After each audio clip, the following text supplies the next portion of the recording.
ओम नमः शिवाय, जय महाकाल। हम सभी को पता है अभी मार्गशीर्ष का बहुत ही प्यारा सा महीना चल रहा है। कल है 23 दिसंबर शनिवार और इस दिन पर रहा है एकादशी तिथि, जो कि इस दिन को बहुत ही खास और विशेष माना जाता है ना।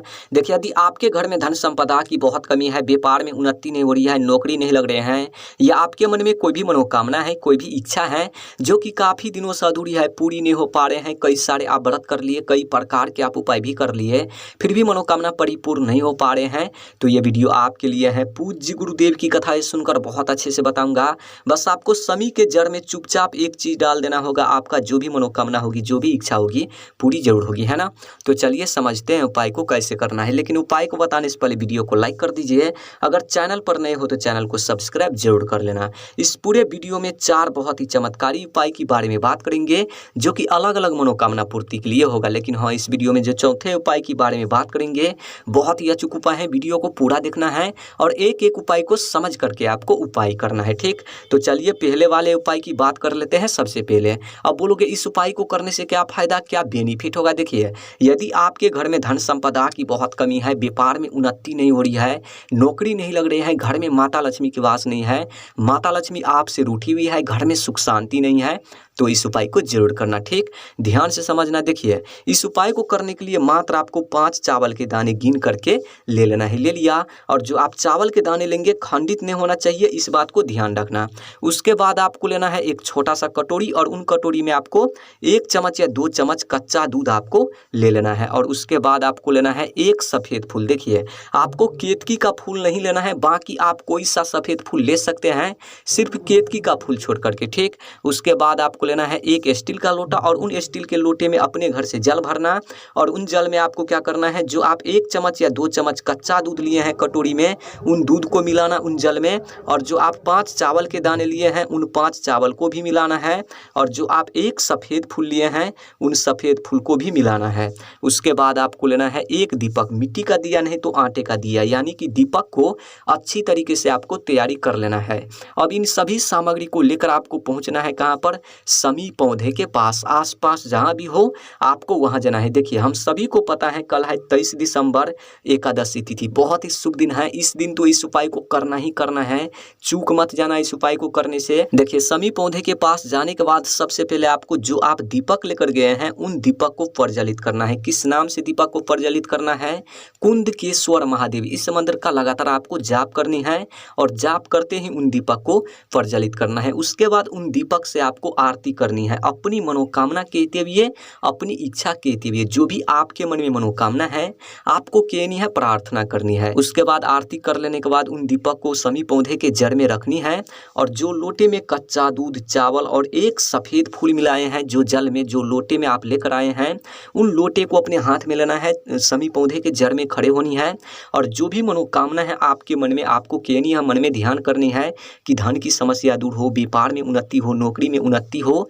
घर में माता लक्ष्मी की वास हो, माता लक्ष्मी हमसे रूठी हुई है, घर में सुख शांति प्राप्त हो, घर में रुपयों पैसों की कभी कमी ना हो, घर में कभी लड़ाई झगड़ा ना हो, आपको कहनी है, मन में ध्यान करनी है, प्रार्थना करनी है, और कहते हुए, प्रार्थना करते हुए उन लोटे में जो भी सामग्री है एक साथ आपको समी पौधे के जड़ में डाल देना है। आई बात समझ में, यानी कि समर्पित कर देना है। उसके बाद वहाँ पर आपको 2 मिनट बैठना है, जो भी मनोकामना है, जो भी इच्छा है आपको फिर से कहनी है, महादेव से प्रार्थना करनी है।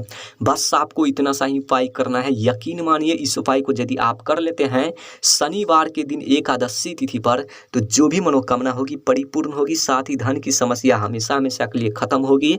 जो भी समस्याएं होगी जीवन में, व्यापार से जुड़ी हो या किसी भी प्रकार की समस्याएं हैं, हमेशा हमेशा के लिए खत्म होगी। बहुत ही सुंदर सा उपाय है, सभी को करना है इस उपाय को, चूक मत जाना एकादशी तिथि पर इस उपाय को करने से।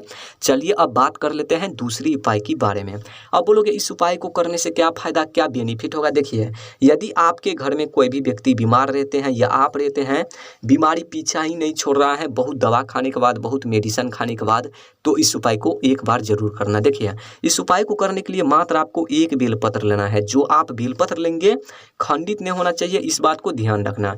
पूज्य गुरुदेव ने यह भी बोला है कि अगर आपको बेलपत्र नहीं मिल पाता है किसी भी वजह से, तो आप शिवलिंग पर चढ़े हुए बेलपत्र ले सकते हैं, पुनः उसको धो करके आप उपाय में इस्तेमाल कर सकते हैं। आई बात समझ में। उसके बाद आपको क्या करना है, एक लोटा लेना है तांबे का, और उन तांबे के लोटे में अपने घर से आपको जल भर लेना है। अब इन दोनों सामग्री को लेकर आपको पहुंचना है कहाँ पर, शिवालय यानी कि शिव जी के मंदिर। देखिए हम सभी को पता है कल है एकादशी तिथि शनिवार, बहुत ही शुभ दिन है। इस दिन तो इस उपाय को करना ही करना है, बहुत ही सुंदर सा उपाय है। देखिए मंदिर जाने के बाद सबसे पहले 1 लोटा आप जो जल लेकर गए हैं उन जल को समर्पित करना है। किस नाम से जल समर्पित करना है, श्री शिवाय नमस्तुभ्यम इस मंत्र का जाप करते हुए, ठीक। उसके बाद आपको क्या करना है, जो आपके पास एक बेलपत्र है उन बेलपत्र को अपने हाथ में लेना है, शिवलिंग के सामने खड़े होनी है और जो भी मनोकामना है आपके मन में बीमारी से जुड़ी, महादेव से प्रार्थना करनी है कि बीमारी हमेशा हमेशा के लिए दूर हो, जो भी संकटें हैं जीवन में हमेशा हमेशा के लिए खत्म हो, जो भी रोग है जीवन में हमेशा हमेशा के लिए खत्म हो, कहते हुए प्रार्थना करते हुए उन बेलपत्र को ठीक शिवलिंग पर समर्पित कर देना है। बेलपत्र के डंडी रहना चाहिए जलाधारी को ओर और जो पत्ती होते हैं वो पत्ती आपको रखना है शिवलिंग को, ठीक। और बेलपत्र के जो चिकने साइड वाले होते हैं वो शिवलिंग से स्पर्श होना चाहिए, ठीक। उसके बाद वहाँ पर 2 मिनट बैठना है, जो भी मनोकामना है जो भी इच्छा है फिर से कहनी है, महादेव से प्रार्थना करनी है। बस आपको इतना सा ही उपाय करना है, बीमारी को दूर करने वाला बहुत ही सुंदर सा उपाय है, सभी को करना है इस उपाय को। चलिए अब बात कर लेते हैं तीसरी उपाय के बारे में। अब बोलोगे इस उपाय को करने से क्या फायदा, क्या बेनिफिट होगा। देखिए यदि आपके मन में कोई भी मनोकामना है, कोई भी इच्छा है जो कि काफी दिनों से अधूरी है, पूरी नहीं हो पा रहे हैं, कई सारे आप व्रत कर लिए, कई प्रकार के आप उपाय भी कर लिए, फिर भी मनोकामना परिपूर्ण नहीं हो पा रहे हैं, तो इस उपाय को जरूर करना। देखिए इस उपाय को करने के लिए मात्र आपको 2 हरी इलायची लेना है और जो आप हरी इलायची लेंगे खंडित नहीं होना चाहिए, इस बात को ध्यान रखना, ठीक। उसके बाद आपको लेना है एक तांबे का लोटा और उन तांबे के लोटे में अपने घर से आपको जल भर लेना है। अब इन सभी सामग्री को लेकर आपको पहुंचना है कहाँ पर, शिव जी के मंदिर यानी कि महादेव के शिवलिंग के पास। देखिए मंदिर जाने के बाद सबसे पहले जो आपके पास 2 हरी इलायची हैं उनमें से एक हरी इलायची आपको कहाँ पर समर्पित करना है, गणेश जी के स्थान पर। ये है गणेश जी का स्थान, आपको इसी जगह पर समर्पित करना है। आप सबको पता होगा महादेव का पूरा परिवार शिवलिंग पर ही विराजमान है ना। देखिए यहीं पर आपको पहला हरी इलायची समर्पित करना है और जो आपके पास एक हरी इलायची और बचे हैं उन हरी इलायची को ठीक शिवलिंग पर आपको समर्पित कर देना है। श्री शिवाय नमस्तुभ्यम इस मंत्र का जाप करते हुए और जो आपके मन में मनोकामना है वो कहते हुए, ठीक। उसके बाद आपको क्या करना है, 1 लोटा जो जल है आपके पास उनमें से आधे लोटा जल आपको जहां पर आप गणेश जी के स्थान पर समर्पित किए हैं एक हरी इलायची वहां पर समर्पित करना है और जो बाकी जल बचे हैं उन जल को पतली धार में शिवलिंग पर आपको समर्पित करना है, जिससे आप कुल 11 बार श्री शिवाय नमस्तुभ्यम श्री शिवाय नमस्तुभ्यम इस मंत्र का लगातार आप जाप कर सके। आई बात समझ में। उसके बाद 2 मिनट बैठना है, जो भी अधूरी मनोकामना है महादेव से आपको कहनी है पूर्ण करने के लिए, जो भी समस्याएं हैं जीवन में हमेशा हमेशा के लिए आपको कहनी है खत्म करने के लिए, ठीक। बस आपको इतना सा ही उपाय करना है। यकीन मानिए इस उपाय को यदि आप कर लेते हैं एकादशी तिथि पर मार्गशीर्ष महीने में, तो जो भी अधूरी मनोकामना होगी परिपूर्ण होगी, जो भी समस्याएं होगी हमेशा हमेशा के लिए खत्म होगी, है ना।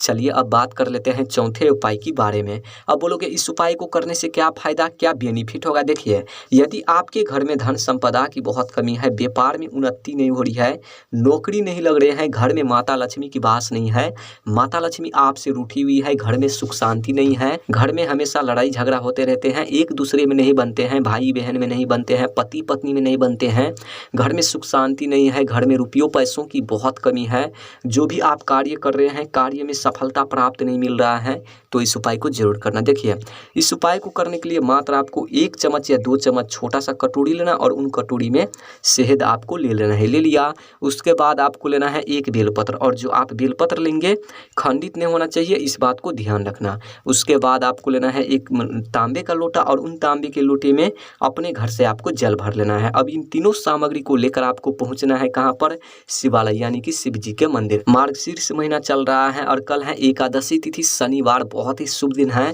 देखिए मंदिर जाने के बाद सबसे पहले जो आप 1 लोटा जल लेकर गए हैं उन जल को पतली धार में समर्पित करना है, जिससे आप कुल 11 बार श्री शिवाय नमस्तुभ्यम इस मंत्र का लगातार आप जाप कर सके, ठीक। उसके बाद आपको क्या करना है, जो आप बेलपत्र लेकर गए हैं बेलपत्र के जो बीच वाले पत्ती होते हैं उन बीच वाले पत्ती पर आपको ओम का निर्माण करना है, कुछ इस तरीके से जैसा कि आप सबको स्क्रीन पर दिख रहा है, कुछ इस तरीके से। और दोनों साइड वाले पत्ती पर आपको एक एक बिंदु का निर्माण करना है, अपनी मनोकामना कहते हुए, साथ ही श्री शिवाय नमस्तुभ्यम इस मंत्र का जाप करते हुए, और बाकी शहद आपको थोड़ा सा और बचाना है, ठीक। उसके बाद उन बेलपत्र को अपने हाथ में लेना है, शिवलिंग के सामने आपको खड़े होनी है और जो भी मनोकामना है आपको कहनी है, महादेव से प्रार्थना करनी है कि धन की समस्या दूर हो, घर में सुख शांति प्राप्त हो, घर में लड़ाई झगड़ा कभी कभी ना हो। जो भी समस्याएं हैं हमेशा हमेशा के लिए दूर हो।